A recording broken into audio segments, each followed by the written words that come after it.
We can see and hear you. No, we can hear you. We just got to connect with the YouTube. All right. I see nothing on the screen, though. Is it good? What? Is that a shit? Is that a you? All right. Yeah, blame somebody. Okay, so to everybody online, YouTube channel, we did have some technical difficulties. We are not starting completely over. We're going to continue where we left off. And I believe that was for, did we finish up B, the ambassadors, right? Okay, so now we're going to C, Kirtland Central FFA awarded prestigious 3-star chapter in New Mexico. Someone, anyone?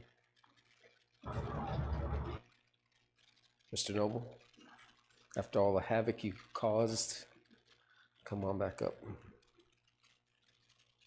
Let you redeem yourself.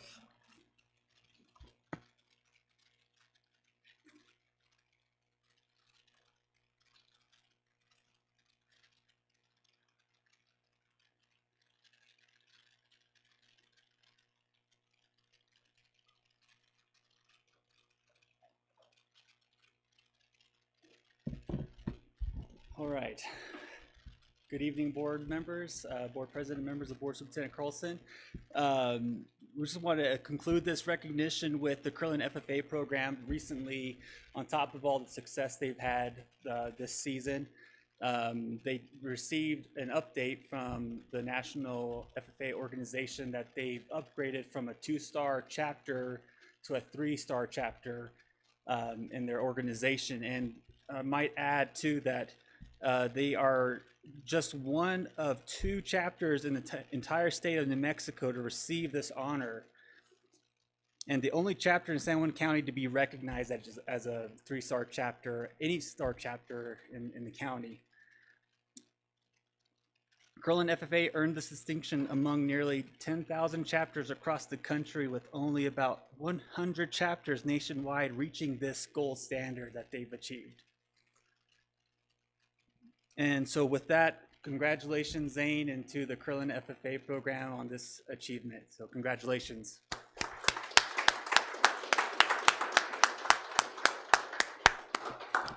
Comments from the board, Ms. Haskey. That's wonderful. Congratulations. Thank you for your hard work, and thank you for doing what you do. Ms. Montoya, comments. Just want to say congratulations, and we really appreciate that the skills and the knowledge that you guys are receiving in this program is not only invaluable to our community, but to the nation as well, and deserves to be recognized. Thank you. Ms. Aspis, comments. As I said before, you know, just looking at the pictures and seeing through, you know, the pictures and I think it's much more that our students are learning, and I know that with these group of students and people, it's always the parents that put a lot behind it, and you know, across the reservation, it's you know, our grandmas are chays, and you know, their flocks and whatnot. It's too expensive. Drought has really you know, affected their herds, their livestock, and things like that. So to have this kind of opportunity to still have it, and the backing of parent support and the school, the district, I think it's valuable, and you guys are still keeping that going. Zane and Vicky, and I just really appreciate that. And again, I really hope that we can look towards, you know, our dogs, cats, because, you know, that's an additional area that needs help. Thank you. I know I'm sounding like a broken record, but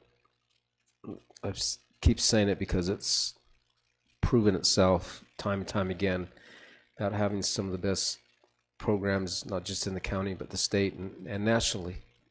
That bodes very well to the educators that are leading our kids and the passion, desire, and commitment of the students who take it upon themselves to do this. So to all of you, again, congratulations. It is absolutely well earned and well deserved. So thank you very much for what you do. I appreciate it. Moving on to item 5, which is 6, report from board and superintendent. A report from board members. Ms. Haskey, do you have a report? I don't have a report. Thank you. Ms. Montoya? Nothing to report at this time. Ms. Aspis? First of all, I want to address the loss of, our maintenance man and a teacher within our district. One through violence and the other through natural causes. And it's my hope that I'm a part of a district that considers itself family. And you hear things like, somebody goes, an employee passes away, the next day their position's filled, and life continues, and it does. That's reality. But my hope is that we're a district that's a little bit different, and I'm proud to say we are. From superintendent, that comes from the superintendent. No, that comes from the board on down. And I hope I was a good example. And the board members that did attend and were with families, and then those department heads that were with families as well. You have remaining family members that need that support. So that was the first thing I want to address. And the second was I missed out on the pep rally. I always like to call it the pep rally, the beginning of our school year. And I missed out on that, and I feel like there's a loss. I feel like I missed something, but I hope that went well. It sounds like it went well, and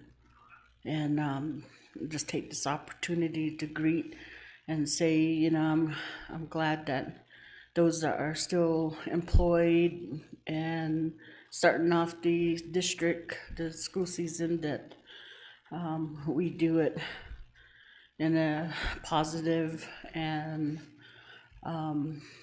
effective, that there's some goals that we need to achieve, and we do all we can as board members to keep our district going without the crisis of finances, and so you have that confidence in us, and I just wish the district well and our students, and that there's a lot of opportunities. Seek them out, and there's a lot going on. Thank you.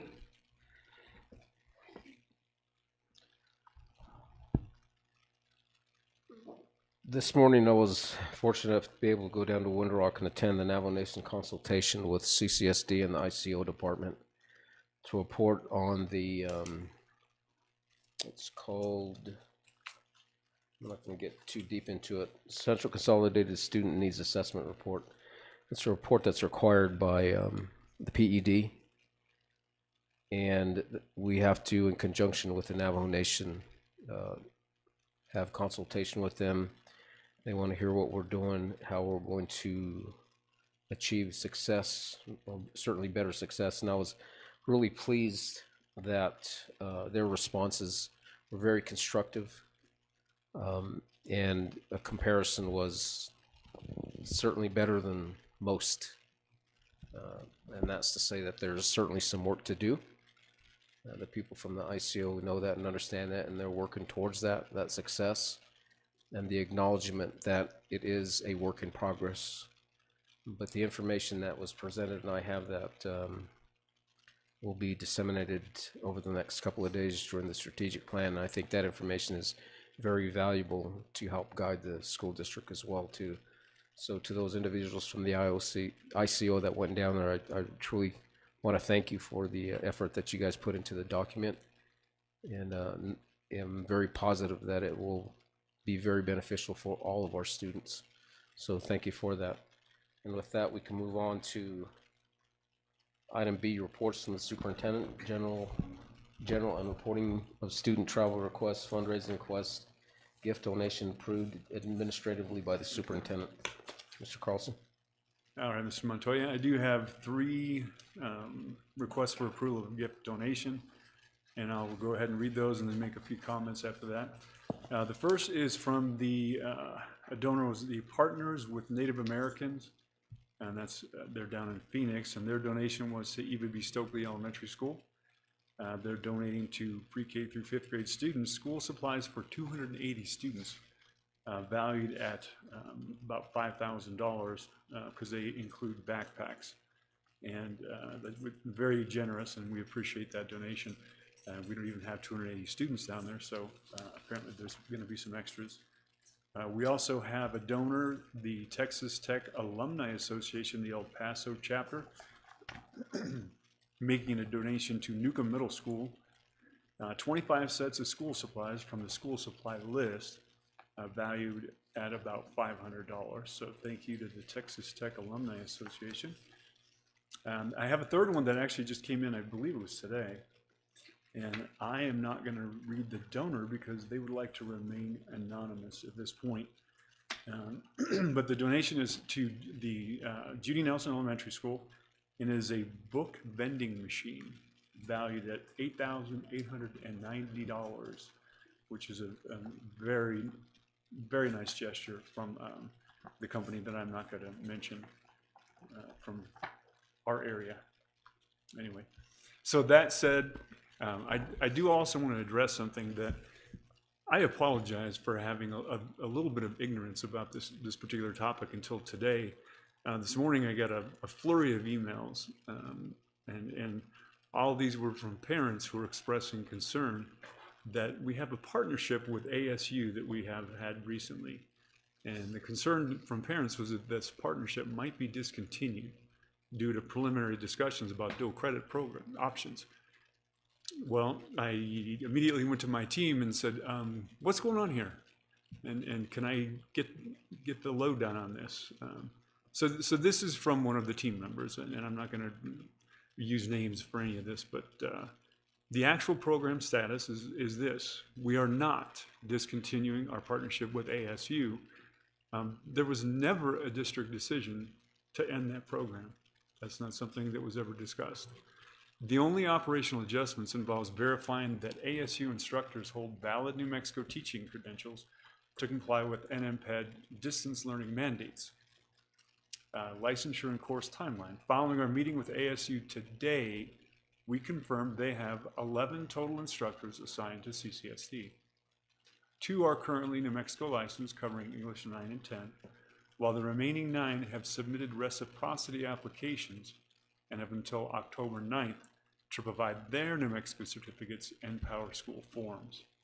The next steps, registration for ASU courses deadline is tomorrow, Friday, August 21st.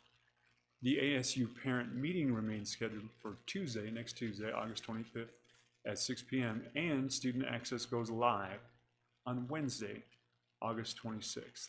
So I just wanted to kind of put that out there immediately when I found out there were some things being said about the program. I wanted to know what's going on, and I do appreciate the team updating me on that.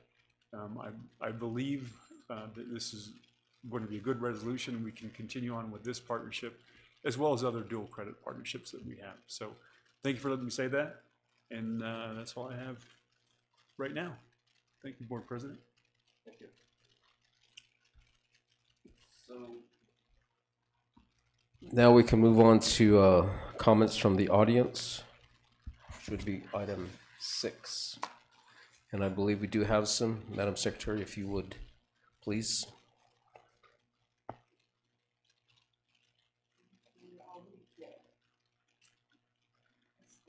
Hit your button there. I'll read the disclaimer. In order to recognize staff or community members from the audience who wish to speak to the board, we ask that you fill out this card, present it to the board president prior to start of the meeting. Please limit your comments to no more than 3 minutes. Select one person to speak from a group. The board requests your cooperation in resolving issues or concerns by asking you to follow the chain of command and consult with appropriate school district personnel prior to discussing the issue with the board. Doing so usually results in a more timely solution. Public comments and observations regarding non-agenda items that fall within the responsibilities of the board may be heard at this time, although board members may provide a short response. The board is not able to discuss matters not on the agenda. Comments regarding matters under litigation will not be allowed. We are interested in your comments and concerns. Thank you. And our first speaker, McKinley Piero and Kendall Wheeler and Tanaba Cobb.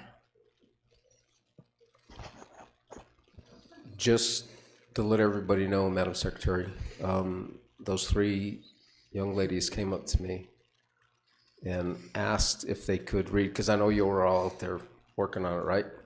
You're not all going to say the same thing, but you could breaking it up so all 3 can speak, correct? Okay, the floor is yours, please.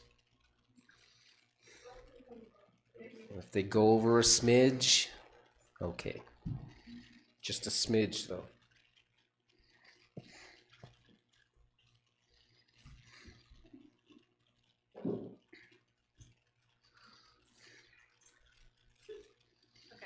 Good evening. My name is Kendall Wheeler. I'm a 12th grader at KCHS and have been enrolled in ASU dual credit since 10th grade. We're here on behalf of the gifted program, and we just want to talk about the discussion of getting rid of ASU classes. We thought you guys were getting rid of it, but we're just here to advocate why we like ASU and why we want to keep it. So we are constantly told to work hard, challenge ourselves, and prepare for our futures. And ASU classes are exactly what allow us to do so. These classes are more than just college credits. They give us the opportunity to experience college-level education, explore subjects we genuinely care about, and prepare ourselves for life after high school. As gifted students, we are encouraged to take advantage of opportunities that challenge us and help us grow. So we would appreciate you guys not taking this away because it does exactly that. Hi, my name is McKinley Piero. I'm also a senior at Kirtland Central High School, and I've taken multiple classes through ASU Accelerate as well as the ASU Prep Global program. As we thought ASU was being taken away, we wanted to also understand if it was because of financial reasons, and that if it was because of that, where would the ASU money be going? If the funding was being redirected somewhere else, we wanted to understand where it is going and why that decision is being made. We were being asked to give up an opportunity that benefits us academically. So it is only fair that we would understand what the district is gaining from that decision, and we're not asking for special treatment. We're just asking for honesty and for our education to be taken seriously. Okay, hi, my name is Natana Bakam, and I'm a senior. I'm also a senior, and I've been taking ASU classes since sophomore year. Mine is more about San Juan College as an alternative if you got rid of ASU, but they're not the same. So San Juan College dual credit is a great opportunity, but it cannot simply replace ASU for gifted students. ASU gives us access to much broader university level experiences, including courses taught through ASU and opportunities to explore subjects beyond what may be available locally. Gifted students don't just need more credits, we need more opportunities to be challenged. So if ASU is taken away, how exactly will the district be provided with, how will the district provide us with the same level of challenge and opportunity? But that's what, thank you.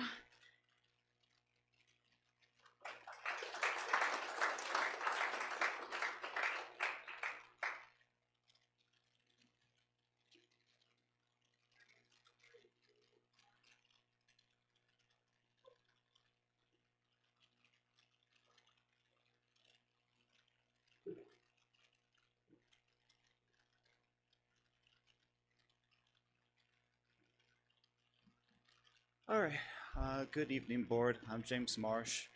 I'm currently a teacher at Shiprock High School. I'm the department chair for the social studies department. I'm also a third-generation teacher. My grandfather was a teacher and principal in the Chicago School District. My father was a university professor. And Gary, I appreciated your comments a few years ago when we had our prep rally about how you want to make the school more competitive. And I think AP classes is one of many avenues to provide that to our student population. But the complaint I have when it comes to AP late testing is something that I tried to address last spring, but unfortunately it was not adequately addressed. So to make a long story short, I found a problem in the administration of the test, and I thought the district would be mature and admit that a fault was made and provide some sort of reconciliation to the affected student population at Shiprock High School. But it was ignored, frankly. The blame was deflected to the teaching staff. It was blamed to the students. And I noticed the inequity between my high school and my spouse's high school when it came to late testing, and I want resolution on this and a more equitable and fair policy. So for example, some of the students were denied the test at my high school because they had a conflict, whether it be a student activity, whether it be an athletic activity, and this was not the case in the other schools in the district. So I would want to have the school follow the College Board's policy of that being an acceptable reason for a late test. Additionally, at my school, which was the principal part of my complaint that I brought up to not only my admin, but also to district administration, was that there were technology errors in the administration of the test. For example, a student may have their account, there was some malfunction with their account, or they forgot their password. And according to College Board's own guidelines in this matter, that there should have been some sort of attempt to reconcile it right there and then. However, if it couldn't be resolved within that 5 or 10 minutes, then the option should have been provided to the student for a makeup test.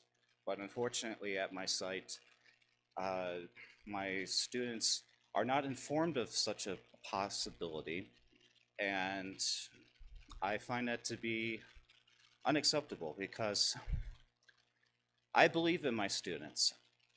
I taught them for 5 years now. I coached them at both Shiprock High and Civitai, and I want what's best for them. If they've sat in my class or any of the AP classes for the entire year, I don't think a simple matter of technology should disqualify them from the opportunity to take the test, nor do I believe that they should be given a false choice between their athletic competition, whether it be softball, baseball, a track and field district meet, versus taking the exam.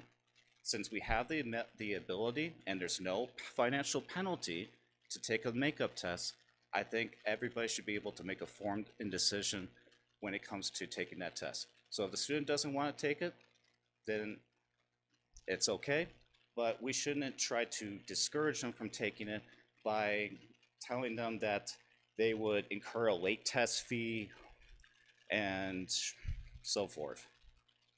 And I also speak as one of the only teachers from Navajo Nation, from a Navajo Nation school, who was a reader at the AP reading in Louisville, Kentucky for AP World. Everybody on the map was New York, Texas, Florida, California, and I'm proud to represent CCSD, and I want to make it sure that every single student has the ability to take the tests that they've worked so hard to take in May. Thank you.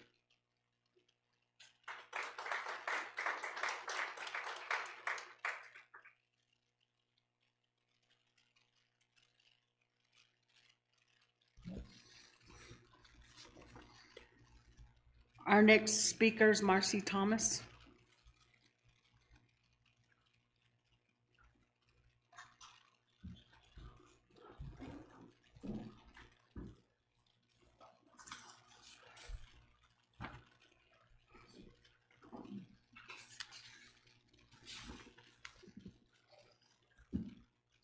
Good evening. Thank you for this opportunity. I also appreciate Mr. Carlson, the update on that. I won't go through my full 3-minute speech, but I will just highlight a few things. My name's Marcy Thomas, and I'm a daughter of an enrolled junior at Kirtland Central High School, and my daughter currently has a GIEP, and she's had that since elementary. And she's been a part of the program since her freshman year at ASU Access and Accelerate. And currently she holds 11 college credits through this program, and she is at the top of her class. And so I'm appreciative that this program will continue, and that I hope the criteria is met. And I'd also like to give a heartfelt thank you to Ms. Morris for everything that she's done. She used to head the program. And I also want to welcome the new gifted coach. I currently don't know who that is just yet. And also just grateful to Ms. Wayne for advocating for all the students. I'm sure all the students, the gifted kids, know how amazing she is, and we thank you for that. And it's just truly a blessing. I won't go through the full thing here, but I'll just read a little part of what my daughter, she's the leader of the band. What do they call that? Does anybody know? My daughter's a co-drum major, so she's practicing for the first home game tomorrow. But I'll just quickly read a little bit. She's an 11th grader at Kirtland Central High School. Her name is Makira Thomas, and ASU Prep is important to her. As a student who is identified as gifted and talented, I need learning that challenges me as a gifted student. Regular classroom options do not always provide the advanced depth that gifted students need to accommodate our rigorous learning abilities. Through the ASU programs, I have been able to accelerate in my English, math, and science classes, allowing me to rise to the top of my class and achieve college credit, which will allow me to take other classes when I get to college, because I have already taken the prerequisites. Taking ASU Accelerate classes has helped my future self save an estimated amount of about $8,000 to $15,000 when compared to the price I would pay if enrolling at ASU as a full-time college student. These classes give me and others the rigor and pushes us to our limits of what our gifted intellects need. And removing this program would limit my ability to reach my full potential and prepare for college. I respectfully ask the school board to hold the department accountable, which is possibly considering, which, you know, like you said, you're not. She thanks you for your time, your hard work, and dedication to the students and academic success. Sincerely, Makira Thomas.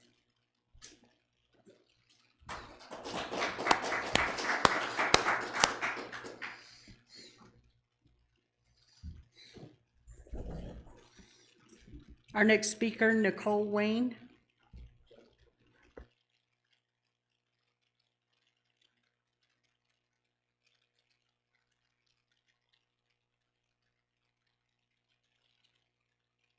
Good evening, members of the school board, Superintendent Carlson, and CCSD community members. My name is Nicole Wayne. I am one of the gifted teachers at Kirtland Central High School. During the previous 2 school years, I was the only gifted teacher at Kirtland Central. I have worked very diligently to grow the gifted population at my school. This past spring, we identified 18 new gifted students just at Kirtland Central. I appreciate the update that on ASU Prep Global that Mr. Carlson gave. Tonight I am speaking in support of our ASU dual credit courses, known as ASU Accelerate. Over the past 4 semesters, my students have achieved a 100% passing rate 3 times and a 96% passing rate once. I have 32 students taking 56 ASU dual credit classes this fall. My school has the highest enrollment in the district since this program began in the fall of 2024. It would be highly detrimental to my students for this program to be limited, specifically their dual credit classes, as well as the other gifted students in this district. I have 16 seniors. 11 of them will be able to graduate with certificates from ASU in May. 3 of these kids are going to graduate with 2 certificates. I have juniors who are going to be done with their certificates this year. So my students, they have worked really hard. They have excelled in the ASU dual credit classes. So, you know, San Juan College dual credit has a place, ASU dual credit has a place, so we need both. Like, one is not better than the other. It depends on students' goals. Students who want to go out of state, I recommend that they take ASU dual credit classes because it's a 4-year degree granting institution. If they want to go to UNM, New Mexico Tech, and MSU, they should go to San Juan because those credits will transfer to those institutions. So I just ask the board for their support to make sure that we do not lose ASU dual credit as an option for the gifted students in this district. Gifted students have unique academic needs, which are met through these courses in both partnerships.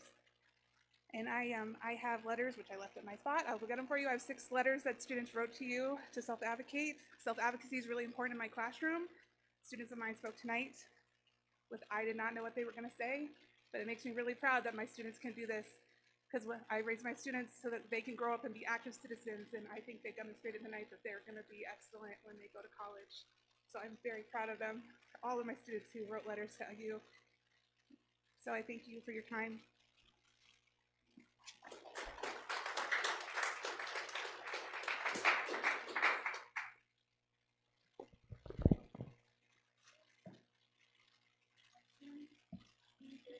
Thank you. Thank you. Is there another one? Okay. Okay. Thank you.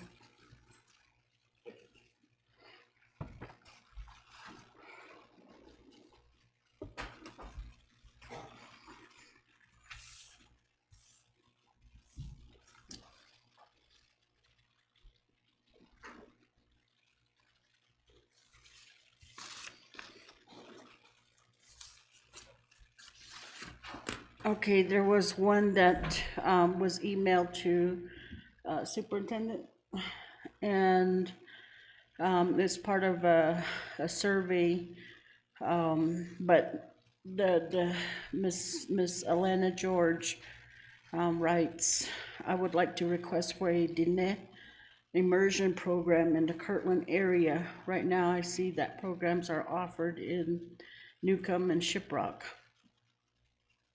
or offer a bus from Kirtland to Shiprock. I would like my child to attend CCSD as it is their school in their school district. However, I would like to have them attend an immersion program. I saw that Farmington has expanded their immersion program, and now their program is closer and more accessible than driving my child to and from Shiprock. So that's her comment and her question. Okay, thank you for everybody that took the time to come and speak.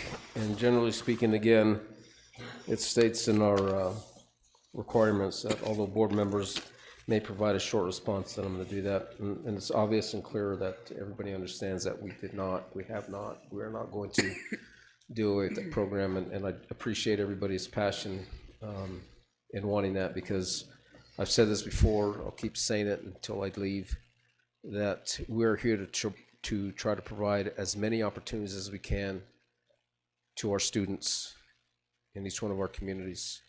And I truly believe, I don't want to be putting words in anybody's mouths on the board, but I truly believe we're all committed to doing that. So I appreciate your effort and your commitment to your kids, to your students, and to your education for the students that came up and spoke. So thank you very much for that. Thank you. Okay, on to, yes, ma'am. So my comment is, I appreciate you taking the time to come and let us know, because although the board tries to stay atop things, we don't know everything. And so I appreciate that it took place, and then it was a positive outcome. And our students got a chance to address, and those opportunities, those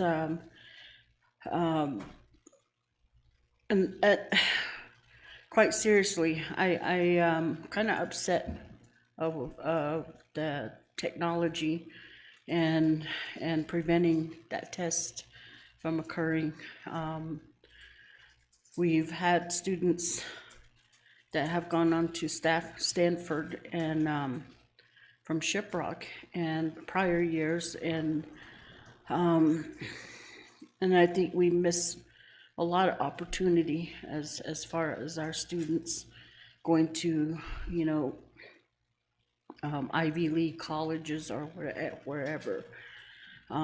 Right now, the focus is really career readiness, but we can't forget those that want to go to college also. So thank you. Since the two of us spoke, I'm going to ask Ms. Haskey, do you have any comments regarding the public comments? No, I think it's really good that the teacher and the students, especially the students and the parents who vocalized their concern for the program.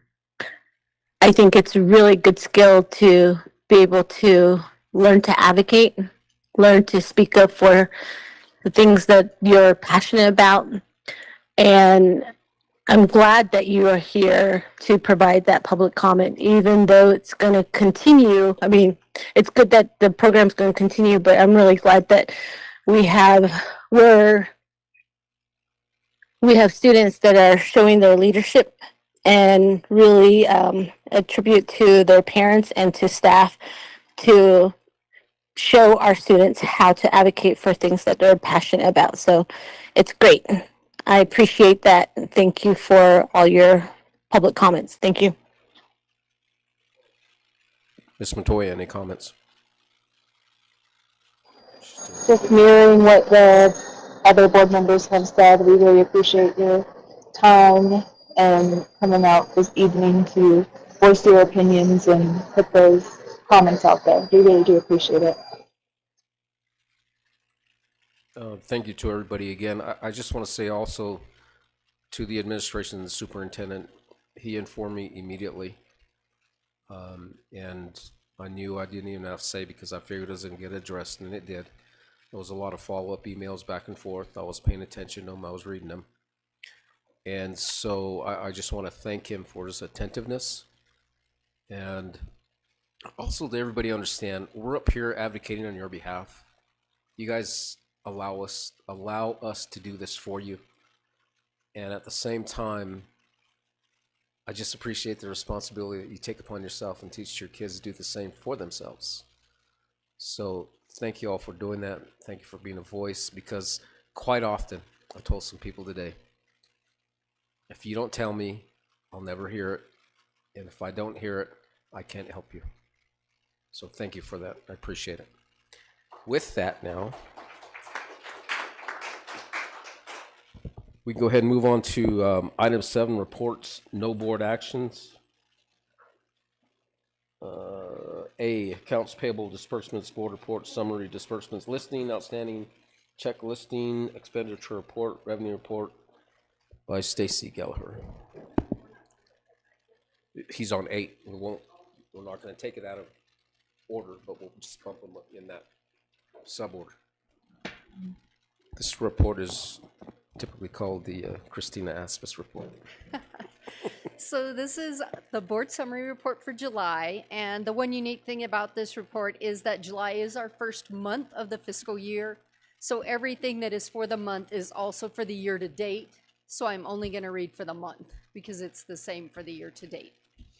So disbursements for operational were $896,151.65. In activities, we did not have any disbursements in July. For JOM, we had $5,188.02. Outstanding stale checks in operational, there's $2,430.21. And in activity, $715.15. Expenditures, general funds, $11,000 through $23,000, had a grand total of $2,900,818.79. Impact aid operational had expenditures of $509,878.29 and ad valorem $17.78. For grants, we had a grand total of $38,855.55 and Johnson O'Malley $5,188.02. And expenditures, capital outlay did not have expenditures in the month of July. Revenues, grand total revenues for operational accounts, $11,000 to $23,000. Grand total was $5,833,364.53. Impact aid operational, $50.98, and ad valorem, $1,816.19. Grants revenue reports. Grand total in grants revenue for the month of July, $4,839,033.19. Carl Perkins, $27,736.10. Johnson O'Malley, $13,248.03. Capital outlay, $22,568.18. Any questions? We open up to the board. Ms. Haskey, any questions for Ms. Gallagher? I don't have any questions. Thank you. Ms. Montoya, any questions for Ms. Gallagher? No questions. Thank you. Ms. Aspis, any questions? Yes. So with the term, the school term just starting, Carl Perkins, is that the only one associated with Bond Wilson, or is there other? Carl Perkins, so there's no longer funds with Bond Wilson because Bond Wilson's not being operated this year. So Carl Perkins is being distributed, well, it's being operated, but throughout all the schools. There you go. So just not in the building, but, Okay. so yes, CTE funds are across all 4 high schools. So is that just NTU now, or? Yes, Okay, yes. I wasn't aware of that.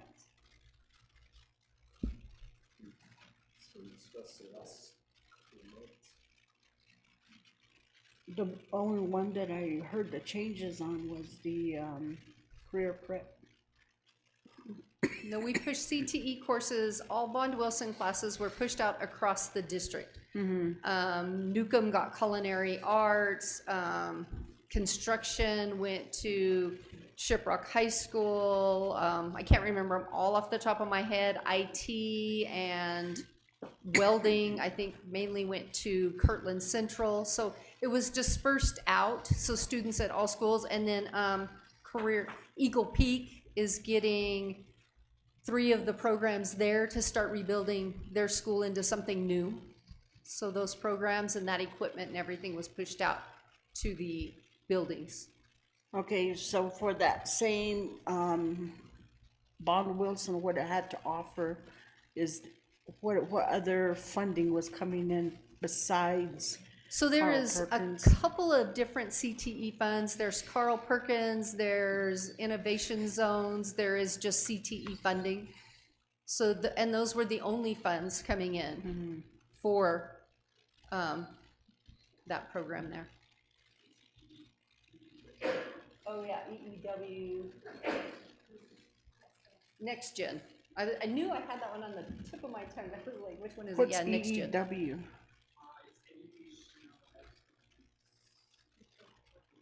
Digital portfolios. It was helping with the IT and yeah, digital workforce. Yeah, REC one was doing that. And Kirtland still has that one. Yeah. I guess the most important question is, the ones that took advantage of those, classes, are they still available to them? At their various high schools, yes. So if Shiprock student is interested in welding, they can still come up? Miss Lake teaches it every single day. Okay. Okay, Yes. all right, thank you. Thank you.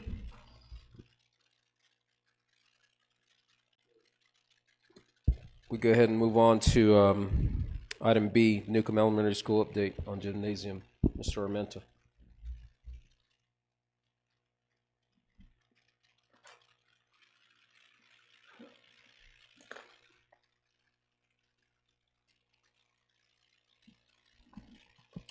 Good evening. Thank you, Board President Montoya, Vice President Montoya, Secretary Aspis, Member Haskey, Mr. Carlson, colleagues, community that's online, everybody that's online and listening. Thank you for giving me this opportunity to present on Newcomb Elementary, the gymnasium. Just a little brief overview about the facility itself. It was built in 1963. It's a pre-K through 6 campus. The gymnasium is built on, it has, the structural system consists of metal columns and beams, and the roof is a single ply flexible membrane sprayed over with tar and gravel. So to give an overview of what happened with the gym on July 21st, we received a call into the maintenance department to the supervisor from the head custodian regarding a large crack in the ceiling of the gym. The team responded, took photos, and documented the damage. This was prior to students returning to the school, prior to staff, but the principals were there and the maintenance team and other CCSD employees that were, custodial and some of the others. Once we seen the damage, the report that I initially got that there was a severe windstorm the day before down there in Newcomb, and maybe even a visual of a mini tornado that it went through the area. So we contracted a contractor. We went out to the site on 7/23 to get an assessment with their, more with their structural side and the engineers. Once the evaluation was completed, it was determined that the gym was not safe to occupy. At that time, I sent out an email to the superintendent, Carlson, the site principal, Mr. Herman Gleason, sorry about that, our facility coordinator, our maintenance team, and to barricade the facility from anyone being able to enter. We requested recommendations from the contractor and the structural engineer as to the next steps to address the situation. Next slide, please. So these are some pictures. I took them from kind of far. I hope you can zoom in on your computers. The one with with the gym, with the court, the basketball goal there, that's one of the pillars, the steel beam, and the crack. One of the cracks goes up alongside that, and then you can see on the wall there with the banners, the crack in the wall there, on the east and the north facing walls, and the west side. If you could please go to the next slide. So the call was about the photo on the left. That was the crack that they had appeared. It was dark in the gymnasium that morning, and the custodian went in and seen the sunlight coming through that crack in the roof. So they alerted us right away. So when we got there, we started taking pictures of some of the other cracks that were very pronounced throughout the facility. So next slide, please. So this is the west-facing wall, and you can see a very large crack down, and then we noticed parts of the roof right there on the ground was part of the softened of the face the part of the roof that was on the ground from the wind that had blown it off of the structure. So we documented that, took the pictures, and that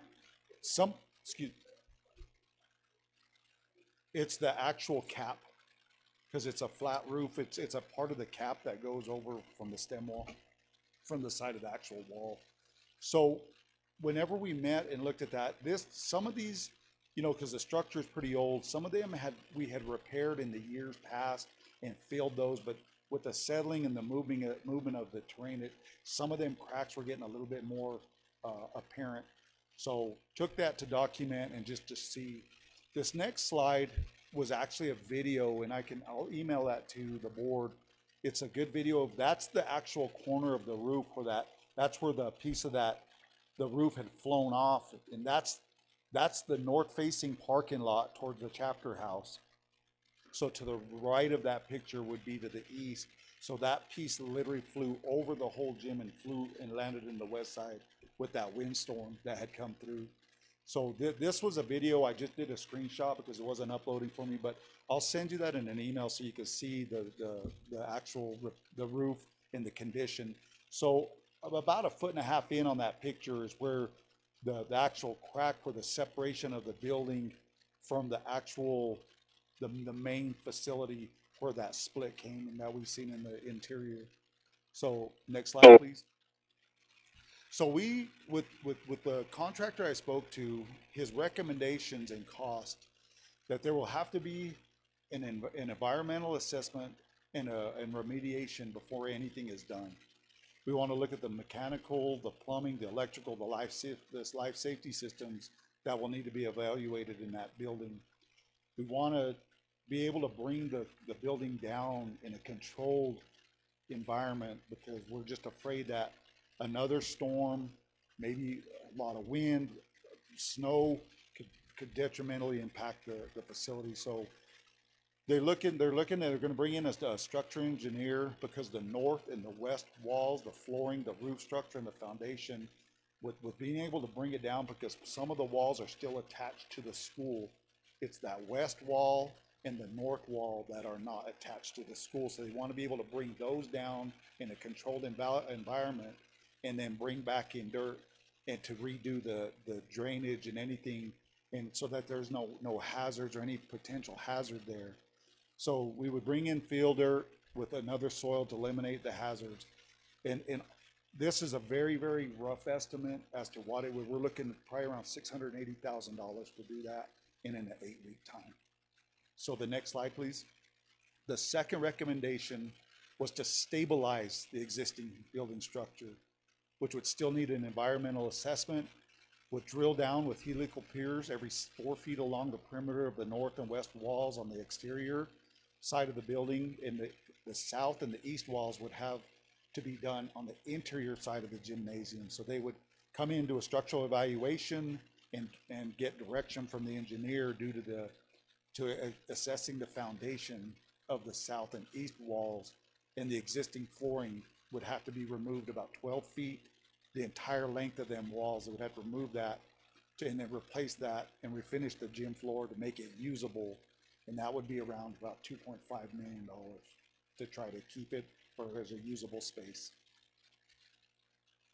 So the next recommendation was to construct a new pre-engineered metal building at approximately 11,200 square feet, about 140 by 80, with utilities and a restroom, and having probably like a Mondo rubber floor installed, not the wood floor that's there.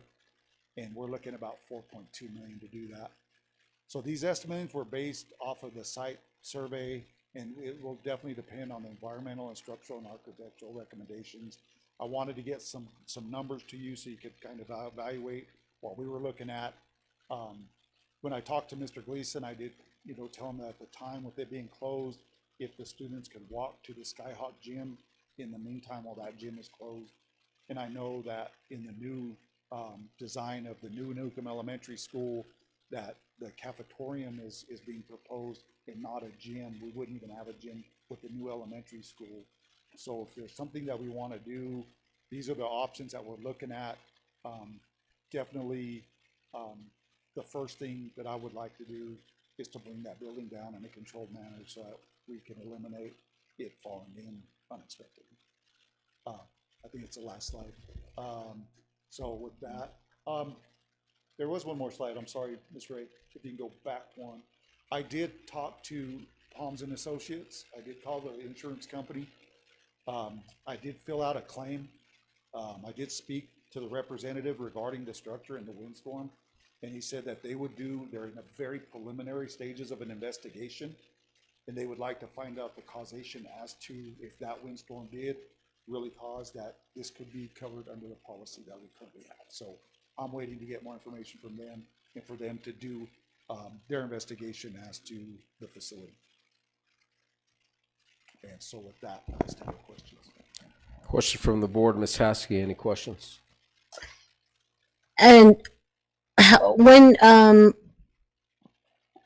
do you think you'll get an idea, or is there a timeline of when you're going to find out if this is going to be covered by the insurance?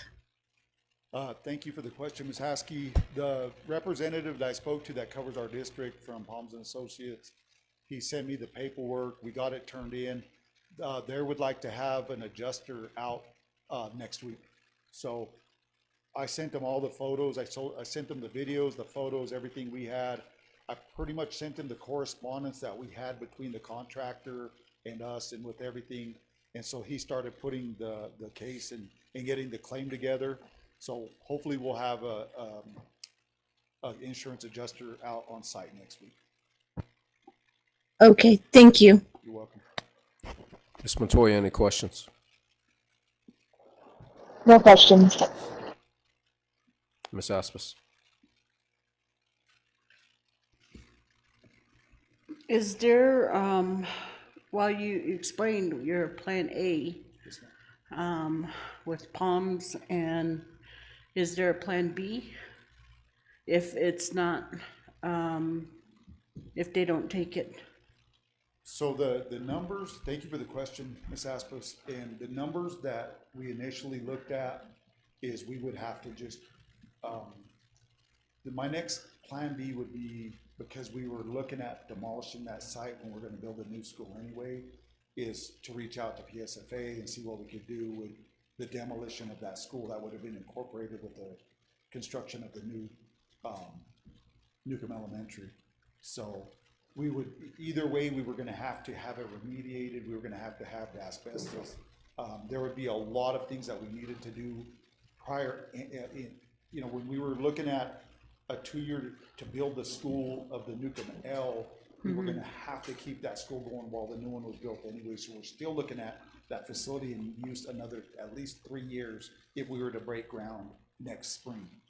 So with that being said, if we want to bring it down and not have a gymnasium, then we would have to look, we'd go to finance, look through the district, and probably use some of our impact aid money or some other form, or if we have money in construction that's earmarked for demolition, which there are some funds, lines in construction for demolition of buildings, we could use that funding source.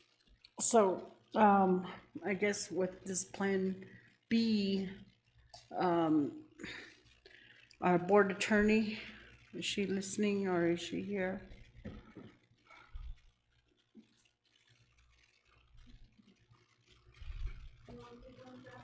Mr. Patler, are you available?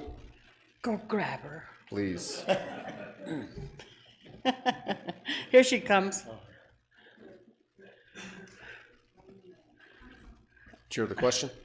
So, with Plan B, if Palms doesn't accept the, I guess the reasons and doesn't want to cover, and we're already trying to save money on, you know, a new school in that area. And so, we know how PSFA works. We know, is there anything under the emergency clause that would, help pay for this? We can certainly look at that and look at what our options are in addition to that. Yes, ma'am. And I agree about, you know, taking it down as soon as possible, because we don't want to be liable also for things flying off of there and into the chapter house area, into vehicles, onto people. That's another risk. And but the big thing is the money, and we're already wanting to save for a school building out there, and then the community wants a specific type of school building. And then with this gym here, is that I know the gyms that were built back in the day, they were built slightly over, or nowadays they're smaller. And is that what they're recommending? For the new construction of the new school, where we already have, we're at 100% design, it's actually a cafeteria that's a combo. They don't really call it a gym, it's a cafeteria. So it's part of, like, for an auditorium, like for having programs. It has a little place for that, they can eat lunch there, and it has a little where they can do like PE in there as well. So But they will not do a gym. So it doesn't have a court of It's any? not, no, it's not a Okay, gym. it's just Yes, a ma'am. venue then? Yes, ma'am. Okay. So those are things that are gonna have to really be put out there, you know, especially to the community.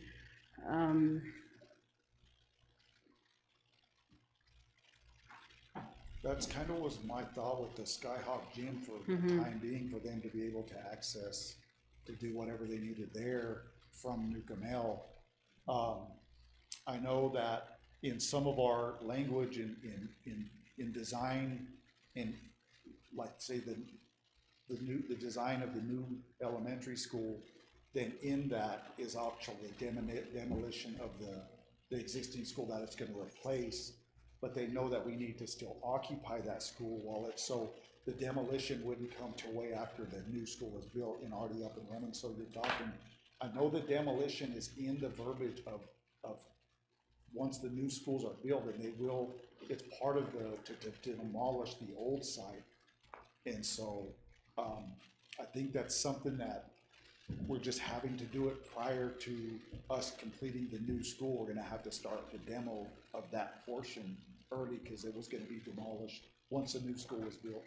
And it's on piers, you know, that whole thing, the gymnasium is on piers. And that's why, you know, I asked them if there's any way we could save that floor, try to bring it down, and that's why they were looking at different options of trying to build something around it. But once they bring down them other walls, it's keeping the integrity of the actual building.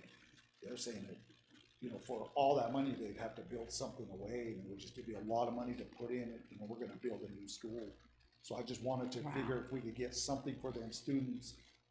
Well, you know, you have the high school, middle school right there, but I mean, them are literally our options. But if we can somehow get with PSFA, with us gonna be building that new middle school or the elementary school, if we can work with them about getting the demolition started on that elementary school, on that gym, with the condition it's in, because the building, the school was built in '63, but there was 6 additions throughout the years to the Nucamel.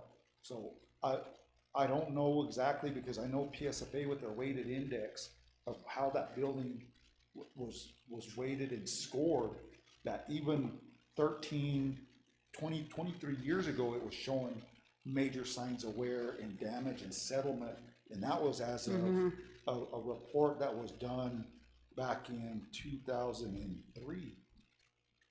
You know, so that's a long time ago, and it was, you know, we're in 2026, so I think with Palms and Associates, with the insurance, with them having the information, and if the claim doesn't go through, the next step would get with PSFA, see if there's anything to do with the emergency clause to have them help to bring it down, because we were gonna do that eventually. And, you know, lately, things like this that show up, and even now, you know, we're gonna still have to wait on the environmental report and things like that. It's my hope that you guys would utilize our board attorney and especially, you know, when it comes to there may be other ways in handling, and especially in our area and being federal, you know, that's all I'm gonna say, and it's just I would like for Rodney, if possible, to give a report to the community too, and let them understand what is happening, and that they're fully aware, and because this just adds to that, you know, to that list of their needs, their wants, and you know, and we're really gonna have to I guess as far as get them up to par, you know, to where Kirtland and Shiprock play. Thank you. Thank you. The superintendent and I went down there and took a look at it, and one of the questions I had was kind of your point of what you're asking about the board attorney and other opportunities, if this would in some way help to expedite any of that process, because again, there is federal impact aid money for construction, those kinds of things that we would certainly have to advocate for at the federal level, but really under the guise of safety, certainly hoping that the state, the insurance adjusters take that into consideration and move expeditiously, as would be said. So thank you for that. I appreciate it. Thank you. I have additional question or comment. Go ahead, Ms. Haskey. On that note, and I'm glad that board member Aspis brought up the other aspects, because those were some of the questions and concerns that I had. How everything's compounded right now with the gym, but I know that with there's a lot of challenges with that area, with the floodplain and all that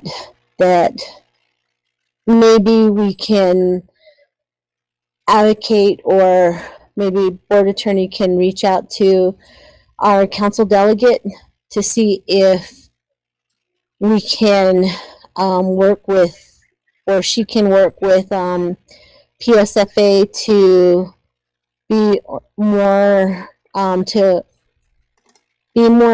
to tribal land and the challenges that we have, like what was in previous years. What we had brought up was that schools in Albuquerque or in the urban area had gotten free schools, and I think that maybe it takes working with our council delegates and them working with PSFA directly, or lobbying on our behalf to amend the guidelines or something to that effect.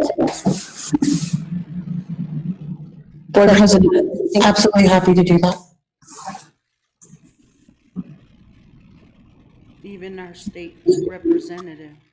Exactly. Certainly all in any option that we have afforded to us to be able to try to get that rectified. Okay. Thank you for those comments. I appreciate it. Let's go ahead and move on to item C, licensure update. Tanya Amrine.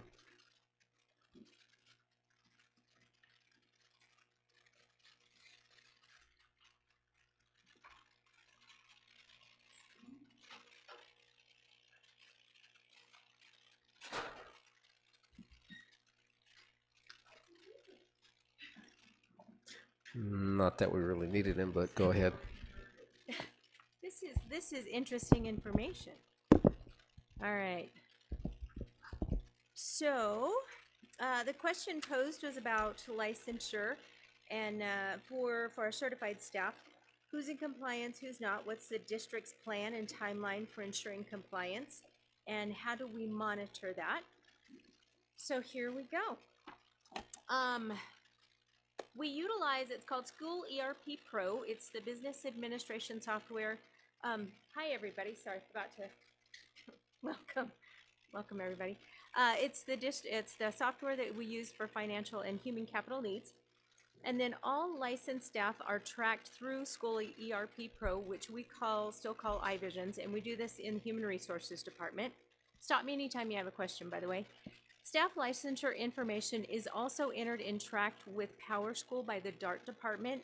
And so HR and DART, we collaborate quite a bit throughout the year, particularly when there's the 40, 80, and 120-day reports that go to PED. We get licensure deficiency reports along a whole other myriad of reports that we get. But one of them is a licensure report, and we go through that, and it just details, maybe this teacher needs a particular license or endorsement or whatnot, and we work on those. We also work really hard to mitigate any findings that will come on that report. Be proactive. All licensed staff must have a cleared background with PED prior to them onboarding. And so for all staff, everybody gets a background for employment. Licensed staff also has to get a background for PED with licensure. So licensed staff have to have 2 of them, and the PED being clear prior to them onboarding. And then of course the employment one must be clear also before they onboard. Athletic coaches must have a coach license issued prior to them onboarding and stepping foot on the field. Even if they're a volunteer coach, they have to have the license in place first. All license from PED have an issue date of July 1 of any given year and an expiration date of July 30 of any given year. So for example, if someone were to apply for a license today and it was issued today, it's going to be backdated to July 1 of 2026. Also, license renewals can start 6 months prior to the expiration date. So expiring June 30th means they can start as early as January to renew a license. Licensure notices do go out to staff in the year that their license is expiring, with notices through the iVision system and from myself as well, with instructions on how to renew. And then the system automatically pushes out renewal emails every 30 days until the staff addresses the matter. PED offers 45 different types of licenses and 22 different endorsements. Licensure fees range anywhere from $35 to $150. Licenses are valid anywhere from 1 to 9 years, depending on the license and or the license level. The licenses we track, there's teaching licenses, EAs, school counselor, school nurse, state board nurse also, ancillary services, that is your occupational therapist, physical therapist, speech language pathologist, diags, psychs, social workers. And the social workers also need a state board license. Athletic trainers, administrators, athletic coaches, the Navajo culture, native language and culture license, teacher resident license, substitute license, school business official, just to name a few. Certified staff have 90 days from initial hire to get a license issued. That's by state statute. So 90 days from when they're hired, they have to have the license issued. If they do not, they are dismissed from employment. Employment waivers must be submitted within the first 60 calendar days of a school year. I'm working on this process right now. Waivers are a 1-year document that allows staff to meet the requirements for the particular endorsement that the waiver is regarding. Staff can advance their license level via micro-credentials from PED. This used to be the dossier. PED went away from the dossier. The micro-credentials are a series of 4 to 5 online classes that span over a year.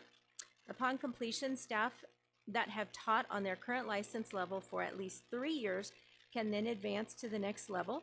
Staff that hold a master's degree can advance up to level 3.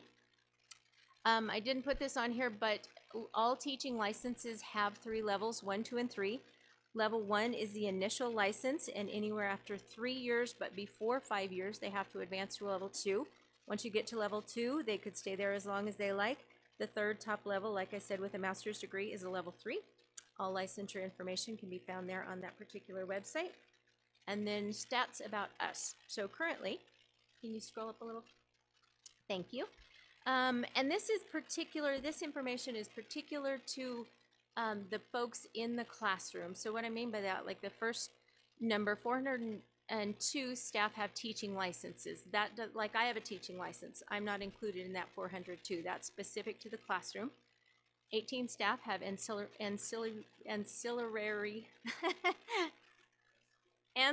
thank you, licenses. The OT, PT, SLP, DIAG, Psychs. 107 staff have educational assistant licenses. 141 staff have level 3 teaching licenses, and that's 141 of the 402. 133 staff have level 2 teaching licenses with a bachelor's degree.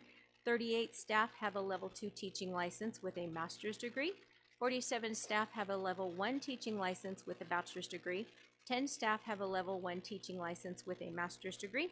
38 staff have level 1 alternative licenses. Of those 38, 16 are in years 1 or 2 of the alternative license.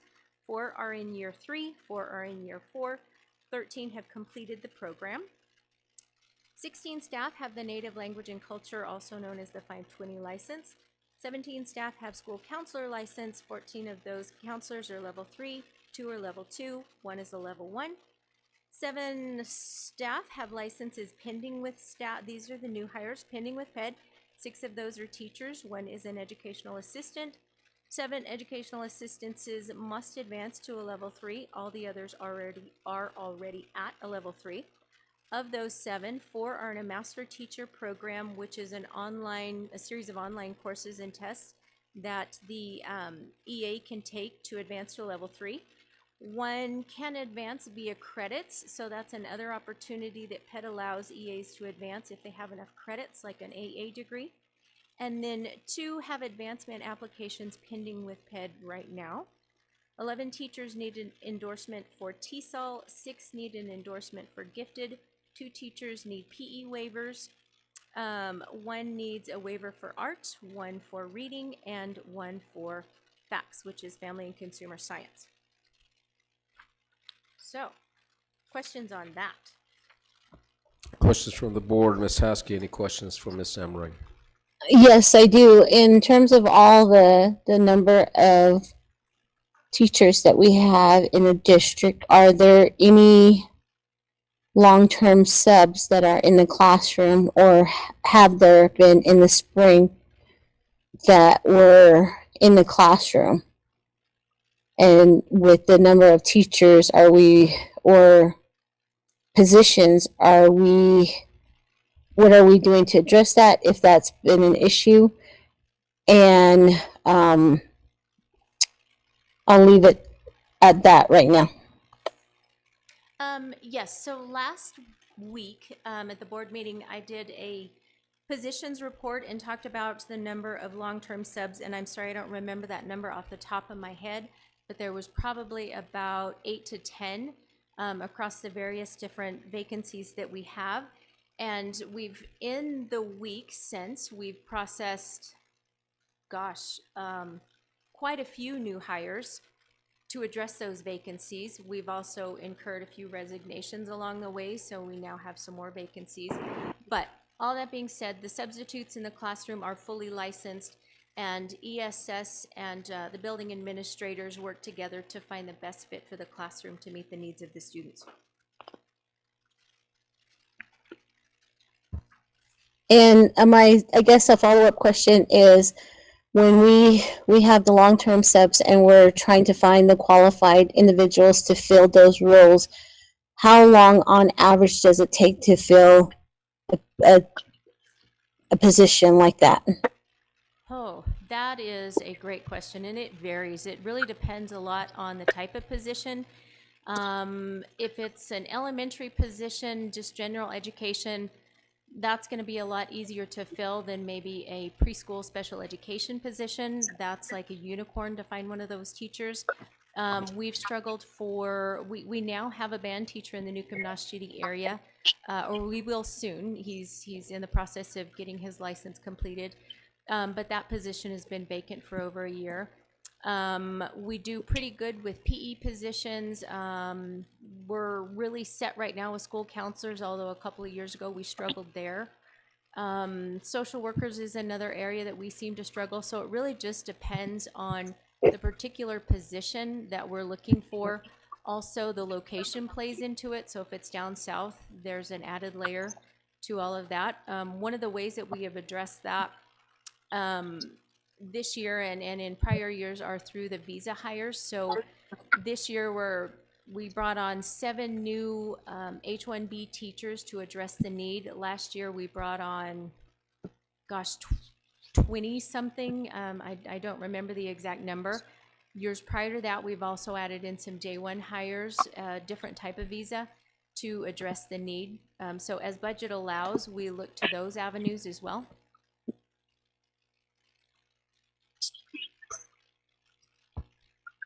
And right now, how many staff members you just named? You went through the list of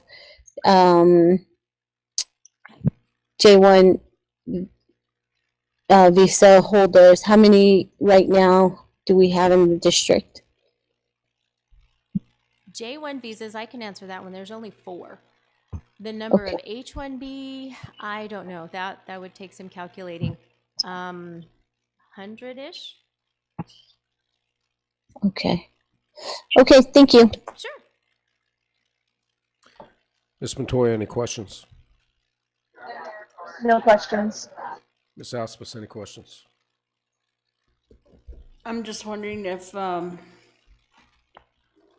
this would also, with the visas, be a reminder.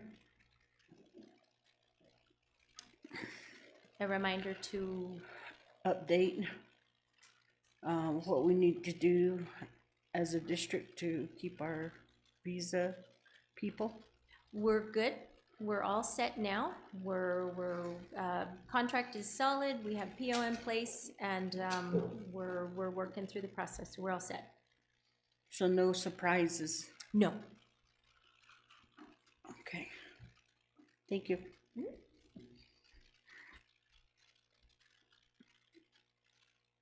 Pretty much touched on everything that I was contemplating asking, so I don't have any questions at this time, so thank you. Okay. Yeah. Oh, on to item 8, reports and possible board action. Even though he doesn't want it, we're going to move C to A, just because he traveled from Albuquerque. So, Ms. Westbrook, I apologize. Okay. Consideration and approval of resolution authorizing the sale of school bonds, establishing procedures for the sale and delivery of the bonds, authorizing and approving submission of a completed application for financial assistance and project approval to the New Mexico Finance Authority, other matters related to the issuance of the bonds.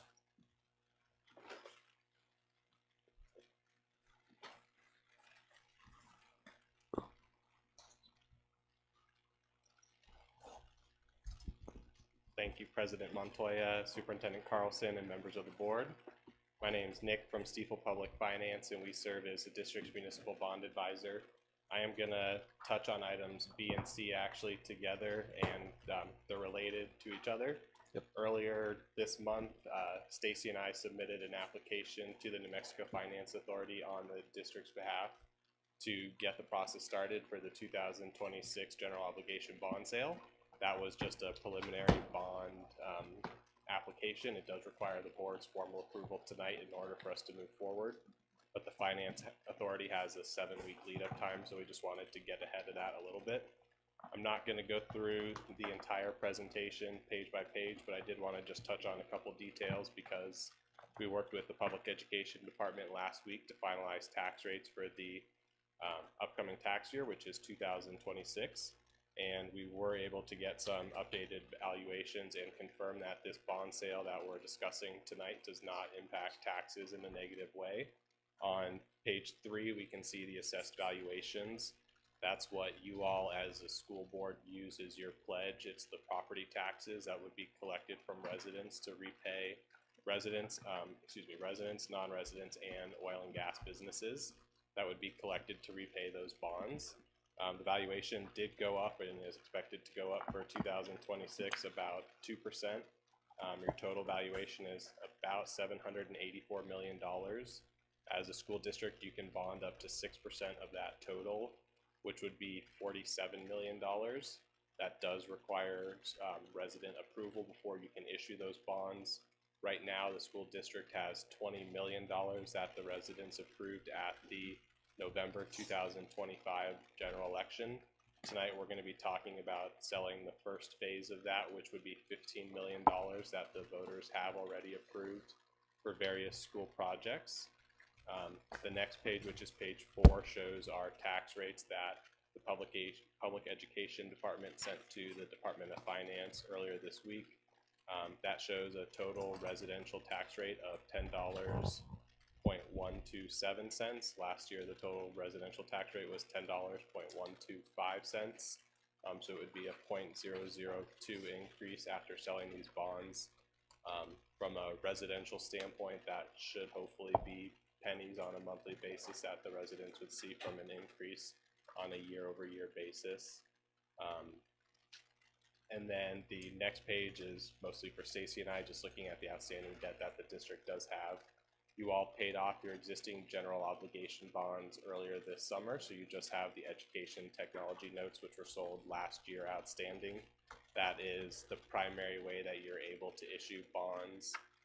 If the school board approves it today without having a tax increase, that $10.12 rate for next year does account for the $15 million that we're asking the school board to approve and authorize today. That next page on page 6 does give a brief overview of capital funding in New Mexico and why it's maybe an advantageous time for the district to try and tackle some of these projects. You currently have a reduced local match of 32% on projects that qualify for PSFA funding. Something like the Newcomb Gym should hopefully qualify for emergency funding. If they don't pay for all of the demolition, you would hopefully be able to qualify for that 32% local match, just given everything I heard about it and how it was out of your hands necessarily. That would bring down the total cost for you all pretty significantly from some of those numbers that you heard there. That makes the bond money that residents approve go a lot further. If the residents approve $20 million and your local match is really a third, you can leverage that to get $60 million or more worth of projects done. A couple years ago, you would have been splitting the bill 50-50 with the state more or less, and that makes it harder to get projects done. The current tax rate of $10 does also qualify you for waivers, which would be that example I heard earlier of getting potentially a free school, if you will, from the PSFA. At some point, if you have exhausted your bonding capacity and you do have continued schools that remain eligible for funding, those could apply for a funding waiver, and if granted, you would put up whatever local money you have left. If it's, in your case, the remaining $5 million that you have of bond authorization, you could pledge that and then ask for a waiver on the rest of a school. Shiprock High School is the only one that currently qualifies for a waiver. Right now, the state's giving out waivers to the top 100 school districts. So there are options to explore further. Page 7 looks at our proposed plan to actually sell the $15 million of bonds if the school board approves it tonight. And then we do factor in the remaining $5 million that the district has authorized.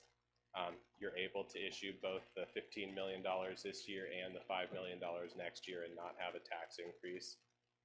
Taxes would go down next year, actually, if there's nothing else that's done. But if you do have other projects and needs, you could go back to voters in 2027 and propose those projects and continue to issue bonds without having a tax increase. I'll skip to page 9. That looks at our preliminary timeline. Like I mentioned, we did submit that application just as a placeholder because of the lead up time that the Finance Authority has. It does require the school board's approval to submit that application and get it on the agenda for the September board meeting that the NMFA holds. After that, we would be able to lock in interest rates 2 weeks later, and then there's a 30-day review period. So the school district would have access to funds approximately November 13th if the board approves it today.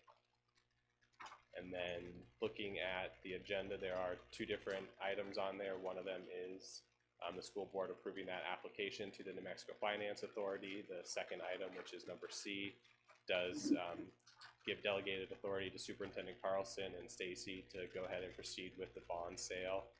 It sets max parameters like that $15 million. I believe it has the statutory maximum interest rate, which is 10%. We believe it would be around 3.5% to 4% to borrow from the Finance Authority right now, but part of that delegated authority and the terms of the bond sale is meant to allow superintendent and us to continue moving forward during normal business hours. That's when the bond markets are open. That's when documents need to be signed. And it makes it a little bit easier to price those bonds. So with that, I can pause for any questions on the presentations or what the board's being asked to approve. Any questions from the board? Ms. Haskey? I don't have any questions. Thank you. Ms. Montoya? No questions at this time. Ms. Aspis? Yes, on page 3, you said something about that's what the community is paying back. What part of that was?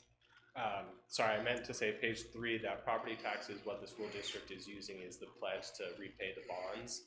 So that property tax, you're allowed to bond up to 6% of that total as a school district and use that as the pledge on your annual debt service payments that you would have.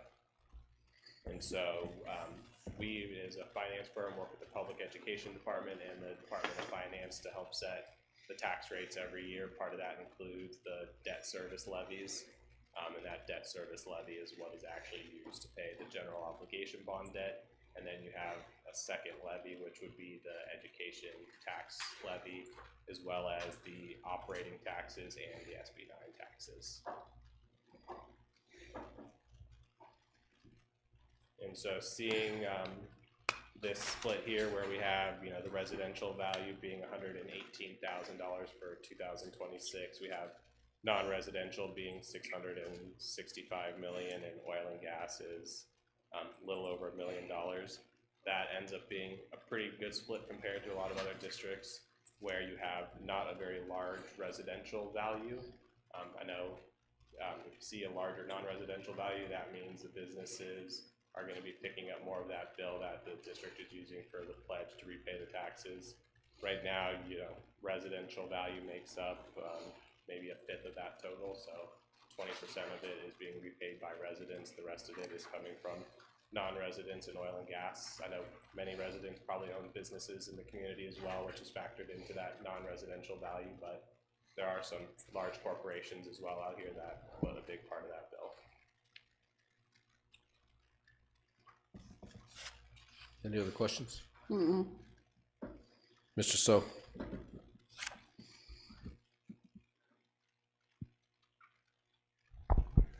Just real quick, what is the interest rate on this bond offering? Is it a 2 point? We do not have final interest rate yet. We'll be able to get that after the NMFA approves the transaction and the school board. That would come in early October, but right now the NMFA does publish rates on a weekly basis. So we would expect around a 3.5% interest rate for you all. And then one other thing to mention, sorry, is that you do have a pretty quick repayment structure as well. As a school district, you're allowed to pay it back over 20 years. I believe we have an 8-year repayment schedule in there, which helps save all of the residents' interest. If we're not paying it over 20 years, that cuts down the financing costs pretty significantly as well. So what is our district's current bond rating with, what is it, AAA Standard & Poor's? The district does not have a current bond rating right now. Is that going to be the next step that we'll have to proceed with, is trying to get some sort of bond rating?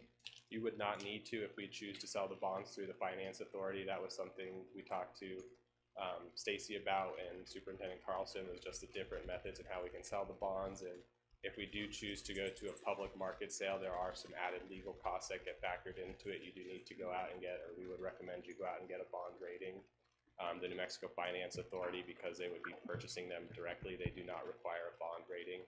There is a state enhanced rating that all public school districts are allowed to access, and the Finance Authority basically takes that as your rating. Okay, that sounds pretty good. That valuation that's showing for that non-residential, is that including, does that include projects up to 2026 or proposed, any kind of proposed valuation after that? Because again, that's at 664. That just includes anyone who would have received the property tax values from the assessor probably in April of last year. Okay. So it would not include anything over the last 3 or 4 months. Okay, I only say that because obviously that's probably going to increase because some of the other projects that are going up around on this part of the county directly within the confines of CCSD's school district.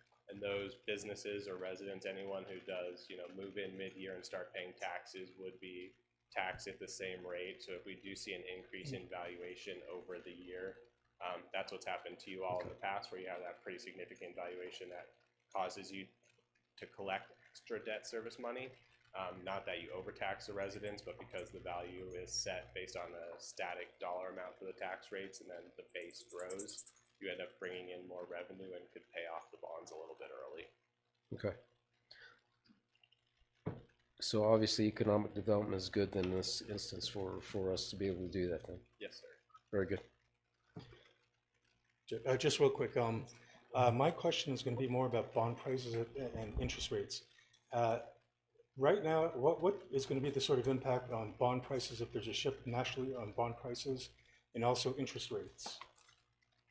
A lot of it. How is that going to impact our district if that were to change it? Let's say the Federal Reserve increases interest rates. Yes. So Is that going to affect the price of bonds? It could increase the price of bonds. If we do see rates go up, that means your rate would go up as well. School districts can borrow tax exempt, which is different than a lot of the rates we see on the TV for mortgages and things like that. That's why we're talking a 3.5–4% rate compared to a 6+% rate. So it might go up. It probably would not go up as much as we see some of the other interest rates go up, just because the risk is a little bit less in the tax exempt borrowing world. That is also part of why we have those maximum parameters and put in a slightly higher interest rate than we're talking about today. So if there is a slight change and it's within reason, we would review that with superintendent and staff to see if the projects still need to be financed today. If we end up in a situation where rates skyrocket to even probably 7%, we would suggest pausing if the projects don't need to be financed at this time.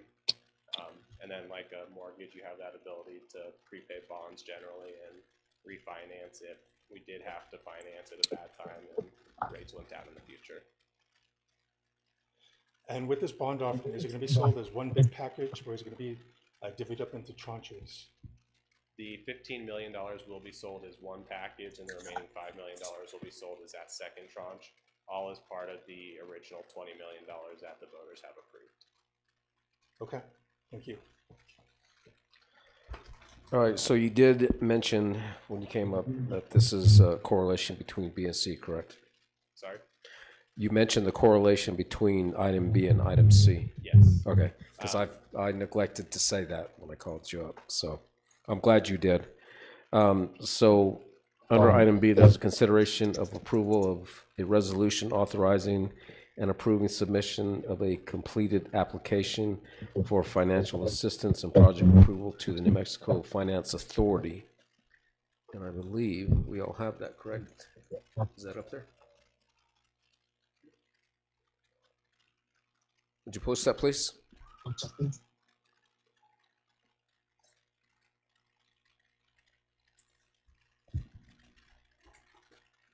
And I don't know if the board can hear me. This is Carlos Padilla with Cuddy. I'm also on to answer any questions that you may have about the resolutions themselves. Okay. Carlos serves as the district's bond counsel, different role than the board's legal counsel, and helps more with the specifics to the documents you see in front of you tonight. Okay. So the resolution. Does anybody have any questions regarding that? Do we need to go through and read that verbatim? No. Looks pretty standard. Yeah, I went through that as well.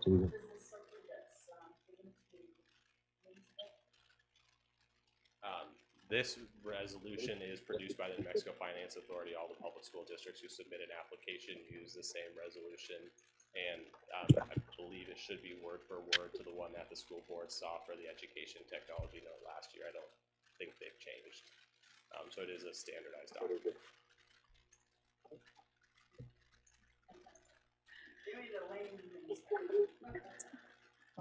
Yes, applicable to our situation. It's a general, like, cookie cutter. Yes, yeah. There's nothing. Don't use that word. earth-shattering. But again, typical, but adjusted to our situation, correct? Yes, sir. Okay, Adjusted to very the good. specifics of your district was a better way. So would someone like to make a motion for item B, Mr. President, I To would like to approve. make a motion to approve both items. the resolution authorizing and approving submission of a completed application? Motion made by Mr. So.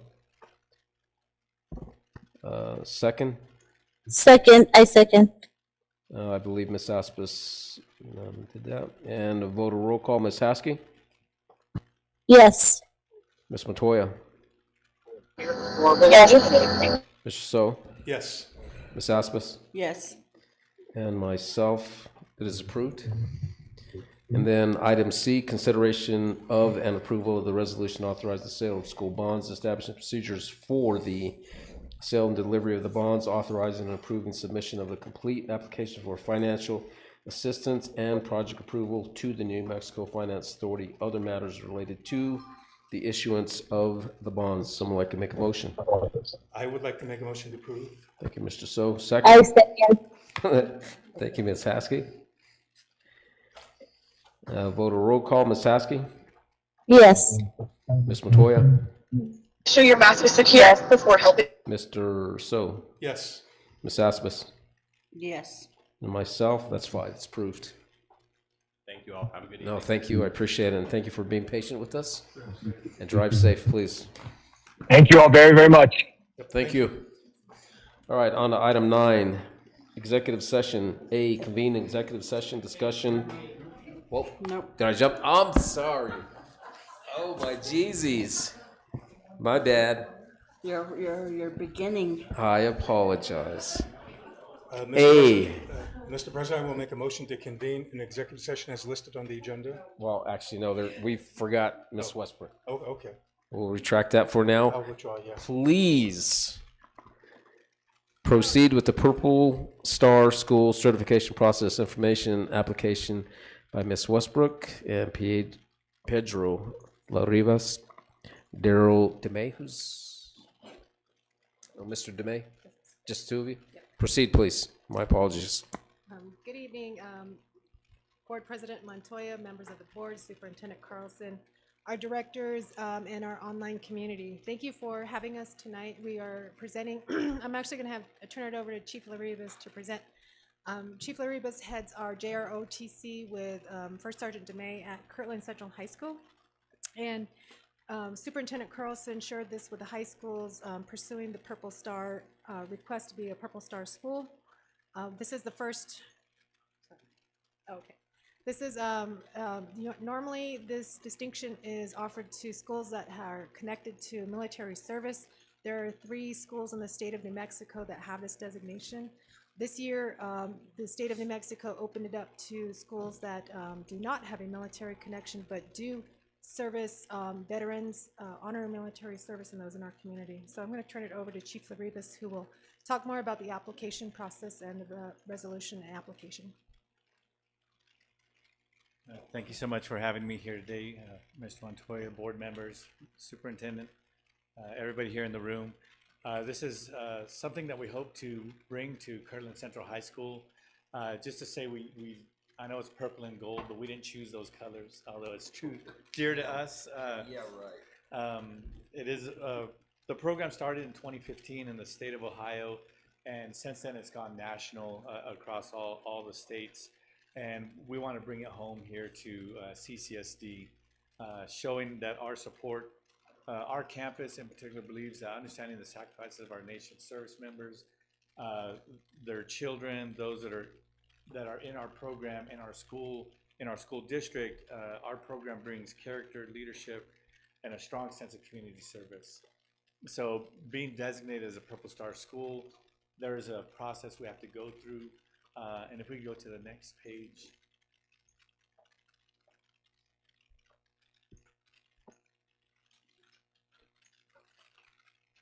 There are certain requirements that we have to meet to ensure that we one, hopefully get approved for this Purple Star designation, but also to maintain it. The first one is the board support resolution. I drafted just a template resolution taken from the Purple Star process, and just needs your review and approval, and is open for any adjustments as necessary. And that's why we're here today, is to ask for review of this resolution and requesting your review and approval of it. Secondly, we have to show our commitment to honoring local veterans and service members, which we actively do. The things that the Purple Star designates, our school is doing or even exceeding the requirements for this Purple Star designation. So like tomorrow we have our veteran salute at our home football game. That's one of the honoring local veterans, service members in our community. It's something we do every year, as well as go outside of our community to local veterans parades and other things. School-wide military recognition events, patriotic events throughout the school year. We support like Kirtland Elementary School's patriotic event that they're doing. These are things that has just been ingrained in our program, and I feel is why we have such a great program for our students and such good enrollment. This year we're at 139 cadets in our program, which is almost a quarter of our school population just in the JROTC. So I think our students really recognize what we do and enjoy doing it as part of our program. Celebrating future service members. One of the things that we do is we always have the recruiters within our area. Just this last school year, we had a couple students moving on, enlisting in the National Guard, enlisting in the Air Force. Those recruiters were there. I helped redo a swear-in, a mock swear-in for Gloriana Gutierrez, who enlisted in the Air Force. We had our JRTC there and invited all the school down to come witness this. So it is celebrating those future service members and their dedication and what they do. And then military appreciation and civic service projects. That's kind of endless for us with all the things that we go through, going to the senior centers, reaching out to the community, doing trash roadside cleanups.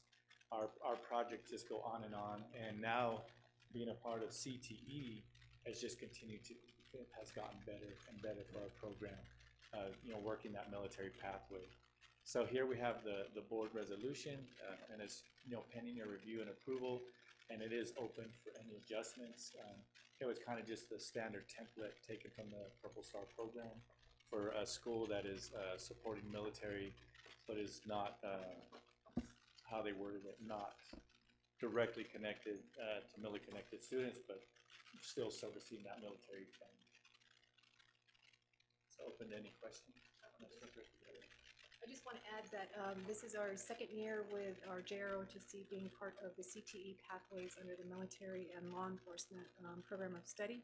And they continue to go above and beyond, not only servicing our school, but they're always available to any of the other schools for any of their events. They've requested and gone out. And I think it's indicative of our commitment to CCSD, myself being a Gold Star family member, those of us that went through the schools, and they have such a high population of veterans here, and we just want to honor that with this designation, being the first here in our area to be a Purple Star designee.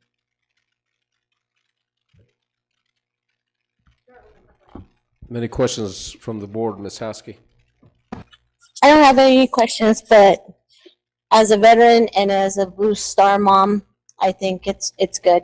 I think it's really good. Thank you. Ms. Montoya?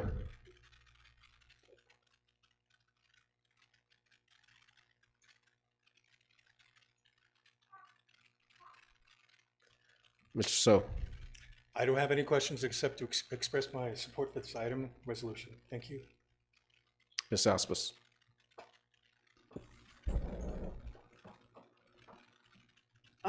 Would you be in one of your events?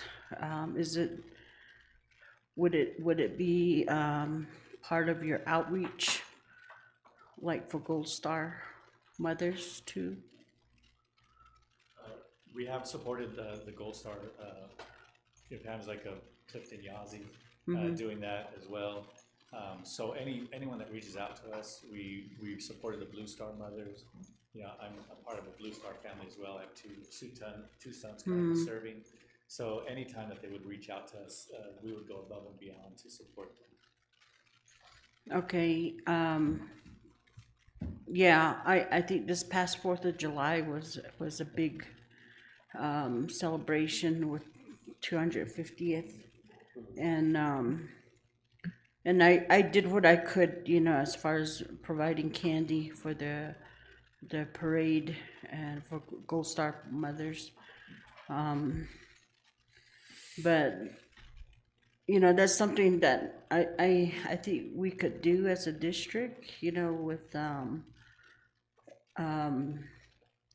in comparison to athletics, to academics, where we tell a community that this student has signed on, I think we could do that with military also.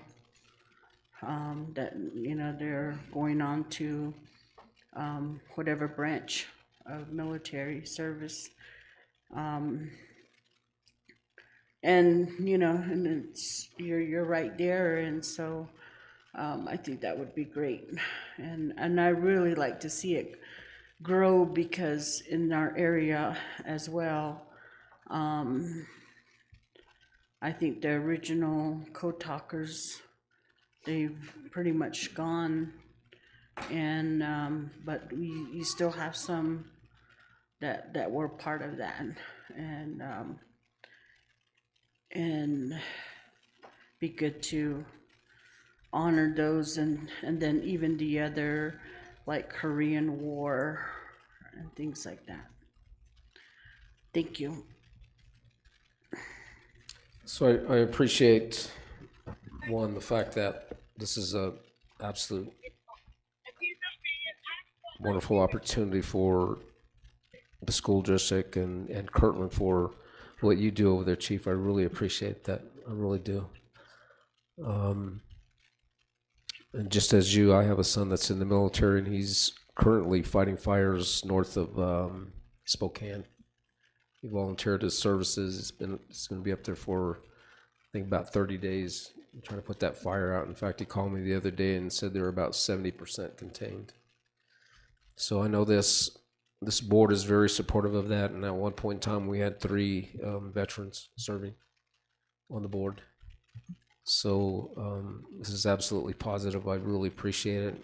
And as a veteran myself, I can't thank you enough for what you do for those young individuals that come through your program. So I appreciate it. So with that, someone like to make a motion to accept the process and application by Kirtland Central High School. Mr. President, I will make a motion to approve this item. And I second. Thank you, Ms. Haskey. Vote a roll call, Ms. Haskey. Yes. Ms. Montoya. Mr. So. Yes. Ms. Aspis. Yes. Myself, that's 4. Thank you. It's approved. Thank you. Now, it's pretty cool. It's the only one in the county. Good.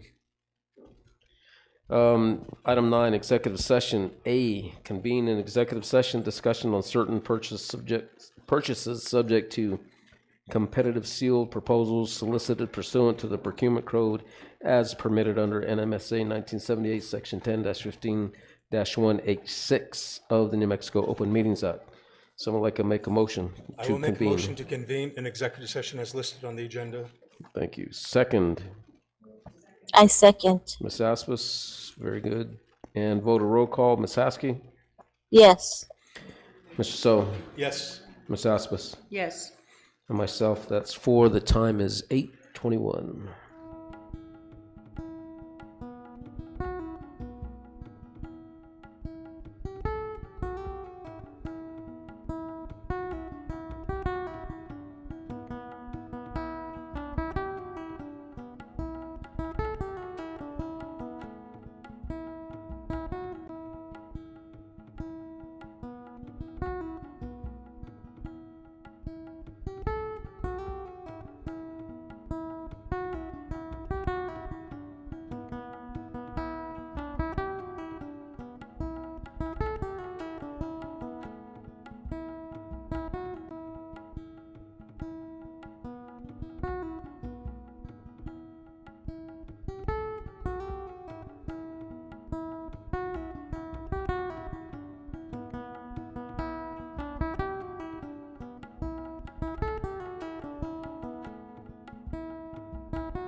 Item 9B, reconvene in open session as stated that the board has discussed in the executive session only the subject identified in the agenda as the reason for which the meeting was closed. Convene executive session discussion on certain purchases subject to competitive sealed proposals solicited pursuant to the procurement code as permitted under NMSA 1978. Section 10-15-1H6 of the New Mexico Open Meetings Act. Someone like to make a motion to reconvene. Mr. President, I will make the motion to reconvene in open session. Thank you. Second? I second. Ms. Aspis, thank you. Vote a roll call. Ms. Haskey? Yes. Mr. So? Yes. Ms. Aspis? Yes. And myself, that's 4. The time is now 9:27. No actions. C, possible board action on items discussed in executive session. There are no actions to be taken at this time. We'll move on to item 10, requested action items and or reports for next or future meetings. Anybody have any considerations? And if you don't have any at this time, you can email them to the superintendent. I mean, if our test scores get disembargoed or unembargoed, can we have those presented? Test scores. Unembargoed. Unembargoed test scores.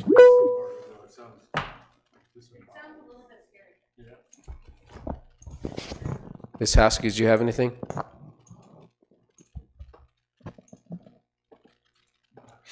I do not right now. Or actually, I do. I like the superintendent to follow up with the request to have a meeting or the public meeting in Newcomb regarding the school and the gymnasium.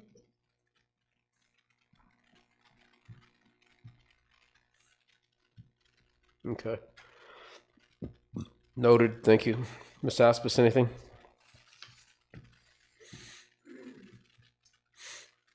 Well, I was asking before about, wondering about bringing back, bonfire.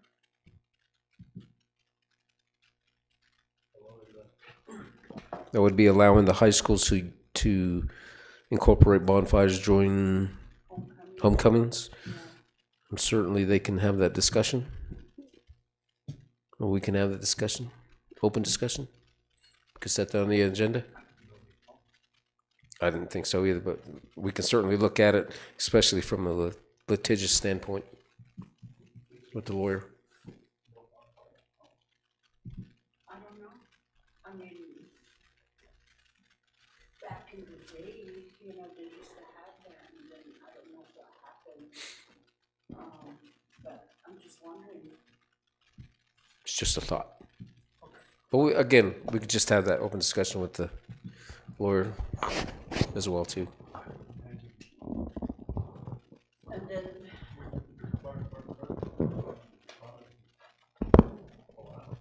Okay, and then, as we, you know, starting the new school year, one thing that continues to happen, I think, I brought it up before, is the turning the lights off during the opening of the game, and mainly, Kirtland.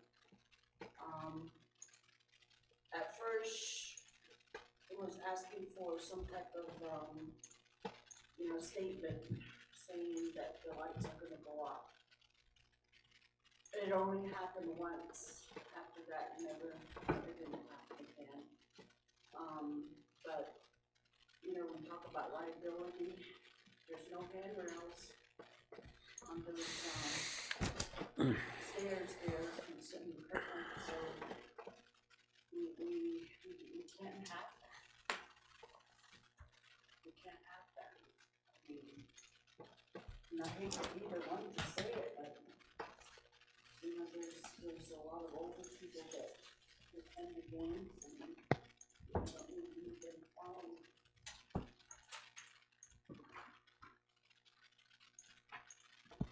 Okay.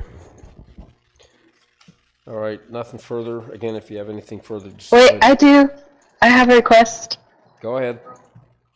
May I please get an update on enrollment numbers in our schools?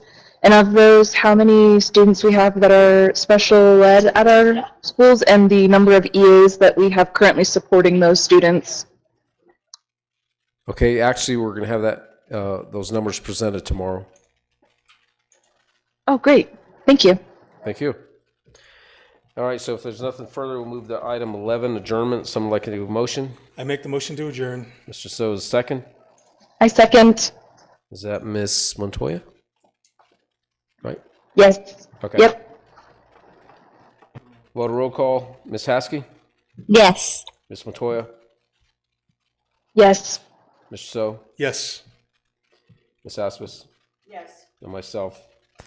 Yes, the meeting is adjourned, 9:32. Thank you.